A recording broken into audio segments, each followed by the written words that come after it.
Back again, I use my back against the wall. Never caught on y'all, never count on y'all, I always count on God.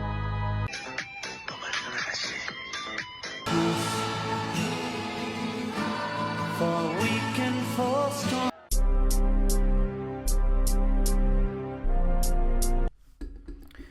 So, how's the job market looking? So, I've showed some memes, some clips, and there's this ongoing trend right now with like CS students are cooked, and I thought these were just memes until I recently spoke to some students studying CS, and I think it started to really creep into their mind that they're starting to having these doubts. Is it worth it? AI is going to take my job anyway. What's the point? And it's kind of that kind of mindset. Seeing that the job market has been rough with all these layoffs, and the tech market in general just felt like a layoff, like a wasteland. There was like a bunch of redundancies and hiring freezes. So yeah, I'm going to talk about the job market right now in 2025, how you should navigate it, and talk about my own personal experience. Literally filming this today, I've just got a job offer from a big tech company, and I already had another offer just a few weeks ago. So I've currently got two offers, and this is coming from someone who has been interviewing or attempting to job hop for the past 2 years. So, I'm going to be talking about how the market was 2 years ago and how it is now, and how you can essentially navigate this market. And I'll talk about my experiences. So, yeah, quick little background about myself. I don't know if you've seen my videos yet or not, but I'm a computer science graduate and a software engineer. I graduated in 2021, the prime time to get into the industry. And then, a year or two later, we had these mass layoffs and redundancies, which I would manage to survive, three for my company. But yeah, so obviously since then I was, I saw the red flags, and when I was trying to job hop, so obviously we 2022, 2023, we had these layoffs, hiring freezes, and there was this mass panic essentially. So what's changed? So I've definitely noticed a big change from when I was applying, just a couple years ago, to even a year ago to now. Obviously now I've actually got offers at hand, which I wasn't, not too long ago. There's a few variables involved, and I'll get into them in just a second. But I kind of want to talk about what's changed now. So I think that the dust has settled. The panic has kind of gone down. I think we've definitely seen that AI isn't going to be taking our jobs, and with our skills are very much in demand. I think what's changed is actually just the bar. I think the barrier to entry has gotten higher. So for context, in 2021, I remember it being relatively easy to get an offer. I'm not saying specifically for big tech companies. I didn't work into big tech initially coming out of uni, and I can kind of talk about that in another video if you guys are interested. But yeah, it wasn't as difficult as it is now to land a role, and I think that comes from just the mass volume of students now graduating CS, and the access to online resources. Everyone is making some sort of course online, and there's so many resources online for free to learn how to code, that now we're having more and more devs just on the market. And I think it's just a supply and demand shift. So again, I remember 2-3 years ago, I'm even seeing the salary slightly reduced as well, compared to new grads, to the salary now.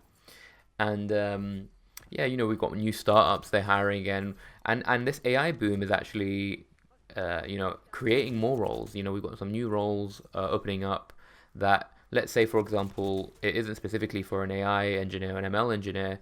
They still need some front end devs for their new AI, startup or whatever it is that they're working on. So yeah, I think things are definitely looking a lot better, and I'm noticing this now. I'm seeing a lot of my friends, okay, even in a non-technical industry, some of my friends who are trying to get into finance and struggled, for the past 2 years to land their first role being a graduate, and then now getting offers from these really big banks and whatnot. So things are definitely looking better now. So I think what's really important is shifting your mindset to more of a positive outlook first and foremost. Don't think that it's over. AI is going to take my job.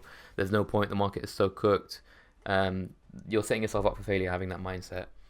And then, how I would job hunt now is slightly different to how I would in 2021. So in 2021, or like even before that, you still need it to be good, but I think now things are more competitive, and you really need to stand out more than ever now more than ever. So you kind of need to be in the now of what's hot, what is in the trend, what tech stack is what new framework, what's going on.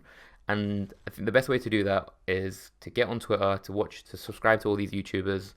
There's a bunch. I'm a big fan of Theo T3. There's the Primogen, these Twitch streamers, and just follow a bunch of tech software engineers on Twitter. Even if you don't tweet yourself, just make an account and just stay in the loop of like what's going on, essentially. And that will definitely keep you, up to date with what's going on. There are even some newsletters and stuff you can sign up to, but I personally don't use any of them. I mostly keep up to date with Twitter, to be honest with you. That's or X, sorry.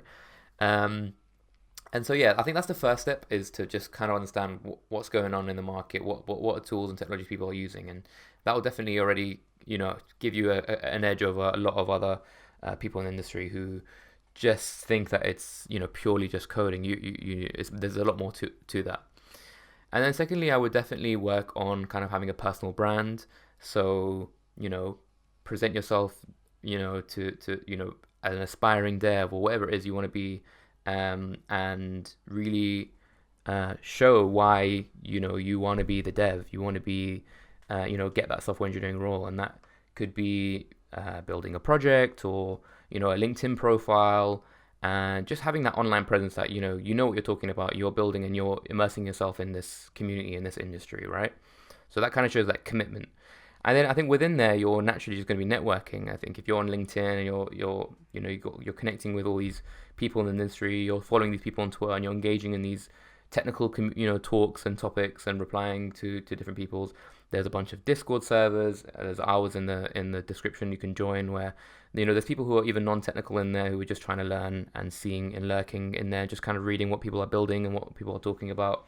I think that alone is definitely an edge to have against anyone else trying to enter this industry. Because in these interviews, I've personally been asked, it's like, how do you keep up to date with the with tools and tech, and give my answer, and they're happy to hear that, because it kind of shows that you're not just in it for a quick cash grab. You are trying to grow as an engineer and actually learn and be a part of this industry. And so yeah, I think definitely having a personal brand, networking, and I think before even sending off these applications, you need to have projects built. So this is going to be a big theme that I'm going to be talking about in pretty much every video. But the emphasis on projects is not going to go away. So obviously, even back in 2021 or 2022, even during all this whole crisis, you need to have projects. But now more than ever, you need to have real projects and trying to get real users using your project. I think that is the most important thing. So whether you make a game and you try and spread it with your friends and family, and putting in Discord servers, and you try and getting people to play, and then on your CV you put down, I've had 3,000 visitors on my web app, on my game. That's 3,000 potential players of your game. That's a problem you solve. Someone's bored and you're solving their problem. They're playing your game. Or it could be a new tool for a game you're playing, or a web app or a dashboard, or something not as cliche as a to-do list app. I think obviously build these things, sure, but I think now with AI, it's even quicker to get these things built. And obviously, if you're going to be utilizing AI, talk with it so you can actually learn from it, so you don't just numb your brain. I think definitely communicate with the AI, with the model, and prompt it to say, explain this concept to me as a beginner or whatnot, so that you can actually really learn during the whole building process. But yeah, you need to build real things, and that is definitely going to not only get your application seen because you've got real users on your real product, but the skills you're going to learn from that is going to 10x your speed of learning how to code, faster than a CS uni course will teach you, faster than an online course will teach you. Those are all great stuff to do, is to learn the fundamentals, but you need to get stuck in and build projects. It's going to be the best way to learn. And so I feel like once you've kind of got that, and you at that point, it's kind of just a numbers game. You've got a decent resume, you've got some projects. It's a decent resume, and you've got a decent amount of projects. Just mass apply. You've got to just send off as many applications as possible, and it might just be a numbers game at that point. But essentially, the difference between now and a few years ago is there are roles opening up now, and so now it's competition, and it's now not as easy as it was before. So you've got to stand out. You've got to have your your projects that are standing out on your CV. You've got to have your why you're just because you know how to code. Like, what else have you joined clubs and societies and run events and all these other different things that will make you shine in the application process. And then obviously your soft skills. If you are someone who is not able to speak or communicate or present, why should they hire you? Just because you're a good coder doesn't mean you're a good team player or a good candidate for the team to be a part of their project. So if you've got if you're lacking in these soft skills, go and build that. Go on YouTube, go and search how to present better or how to communicate better, and put yourself in situations where you might be uncomfortable, but you're going to learn and grow from it. So, for example, if you're quite socially awkward and you struggle with these things, try your best to put yourself in situations where you can grow that skill. It's just like any other skill. It could be learning a new language, a technical skill, learning how to code. Soft skills are just as important to develop. So, surround yourself in that environment and make yourself. It might be uncomfortable at first, but your future self will definitely thank you for it. And definitely having that mindset. I think switching now is now more important than ever. Now that things are picking up, get rid of that negative mindset. Well, the market's over, it's cooked. AI is going to take my job. There's no point. The market's just so rough. It's like, have you tried yet? Have you really tried? Have you clean up your CV? Have you what is it? What at what stage are you getting rejected? Are you getting rejected at the initial stage? Cool. That means you need to change your CV. And obviously there's a lot of resources for that now. Join a Discord, join our Discord, and we can give you some feedback on your CVs. If you're then hearing back from the first stage but you're failing at the technical interviews, what do you need to study? Is it you need to learn more about UI architecture, systems design? What are the things at what point are you failing your leak codes or whatever it is that you're failing at? And get feedback throughout every process, and we'll just go back to it and learn.